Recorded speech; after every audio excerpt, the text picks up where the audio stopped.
El misterio de la Laguna Esmeralda. Un crimen sin eco en el corazón del sur chileno. Hola amigos, una nueva historia, un nuevo cuento para ti. Escrito y dirigido por Marcónido, producido por El Baúl del Abuelo. En el extremo sur de Chile, donde los mapas se vuelven borrosos y los caminos se hacen más de barro que de piedra, hay un rincón escondido entre lagos y cordilleras que muy pocos conocen. Se llama Río Frío, un pueblito tan chico que si uno parpadea al pasar en el colectivo, se lo pierde para siempre. Allí, en medio de alerces milenarios y ríos que cantan más que un trovador enamorado, vivían 147 almas en el año 1923, entre ellos, una mujer cuya historia, aún hoy, hace temblar las aguas de la Laguna Esmeralda. Río Frío no es cualquier lugar. Está ubicado en la región de los lagos al sur de Chile, justo donde el país se estrecha y se enreda en fiordos, volcanes y lagos tan profundos que dicen que guardan secretos desde antes de la llegada de los españoles. El pueblo nació junto al río homónimo,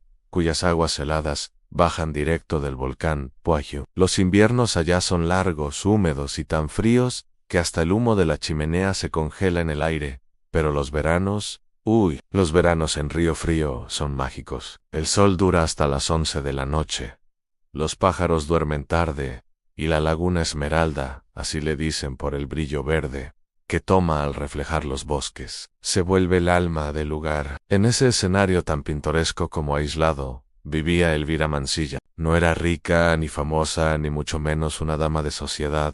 Era costurera. Con sus manos ágiles y ojos de lince, arreglaba trajes de boda, ponchos de guaso, uniformes de escuela y hasta los sacos del cura. Lo que no sabía nadie, o eso creía ella, era que sus habilidades iban más allá de la aguja y el hilo. Elvira tenía una memoria fotográfica para los detalles. Si tú le dabas un abrigo para remendar, al día siguiente te decía qué botón le faltaba, de qué marca era la tela y hasta en qué almacén lo habías comprado. Era viuda desde hacía 7 años. Su marido, un arriero de la zona, murió en un deslizamiento cerca del Paso Cordillera. Desde entonces, Elvira crió sola a su hijo menor, Benjamín, un niño callado pero muy observador, que a sus 12 años ya sabía distinguir las huellas de un puma de las de un perro mapuche. Vivían en una casita de madera junto al molino del pueblo, con techo de zinc y una enredadera de madreselva que trepaba por la ventana de la cocina. Todo en Río Frío estaba en calma, hasta que llegó Sebastián Orellana. Sebastián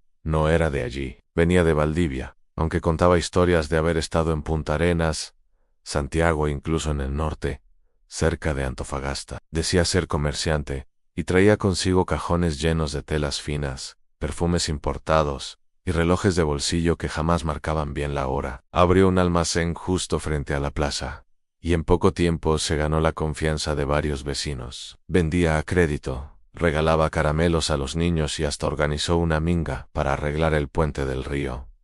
Pero Elvira no confiaba en él. Un día, mientras arreglaba un chaleco que Sebastián le había llevado, encontró algo extraño en el forro en un pedazo de papel con coordenadas geográficas, números y nombres de parcelas que no figuraban en los registros municipales. Además, había sellos del Ministerio de Tierras y un membrete que decía propiedad fiscal, uso restringido. Elvira no entendió todo, pero sí supo que algo andaba mal. Esa noche le contó a su amiga Rosario, la panadera, lo que había visto. Rosario, que era más miedosa que un gato en bautizo, le dijo que se callara la boca, que eso era cosa de gobierno y que en Chile desde los tiempos de Portales, meterse en asuntos de tierras era jugarse el pellejo. Pero Elvira no era de las que se callan. Al día siguiente, fue al cuartel de carabineros. El cabo que la atendió, un joven recién salido de la escuela de oficiales en Santiago, la escuchó con cara de dormido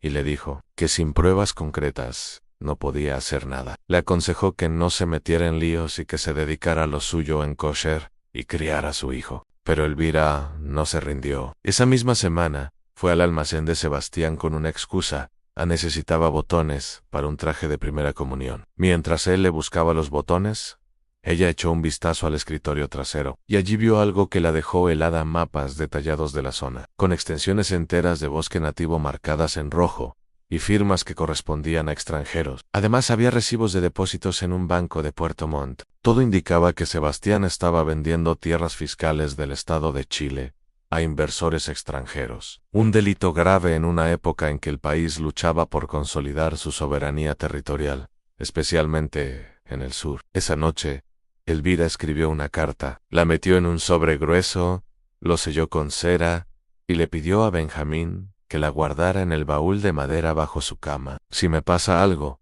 llévala al intendente en Osorno, le dijo, con una seriedad que el niño nunca le había visto. Al día siguiente, Elvira no apareció a abrir su taller. Para el mediodía, Rosario fue a verla. La puerta estaba abierta, la taza de té aún humeaba en la mesa, y el gato maullaba desesperado.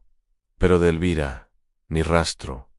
La alarma saltó rápido. Los vecinos organizaron batidas por los alrededores. Revisaron el río, el camino al volcán, los potreros del fundo vecino nadan, hasta que, al amanecer del tercer día, un pescador que iba a la laguna Esmeralda vio algo flotando entre los juncos. Era Elvira. Estaba vestida con su delantal de trabajo, el mismo que usaba para coser, con flores de ciruelo bordadas a mano. No tenía golpes. No había señales de lucha, solo sus ojos abiertos mirando al cielo y una mano cerrada en puño. Cuando le abrieron los dedos, encontraron un vale mojado del almacén de Sebastián Orellana, fechado la noche anterior. El juez llegó 2 días después, venía de Yanquihue, hombre gordo, con bigote de manchas de vino y más interés en cazar truchas que en resolver crímenes. Tras una breve inspección, decretó a muerte por accidente. Seguramente resbaló y cayó al agua. Aquí no hay delito. Pero los vecinos no creyeron una papa podrida de eso. Elvira, que conocía cada piedra de ese pueblo, que caminaba descalza por los senderos desde niña, iba a resbalar en una orilla que había recorrido 1000 veces. ¡Por favor! Mientras tanto, Sebastián Orellana desapareció.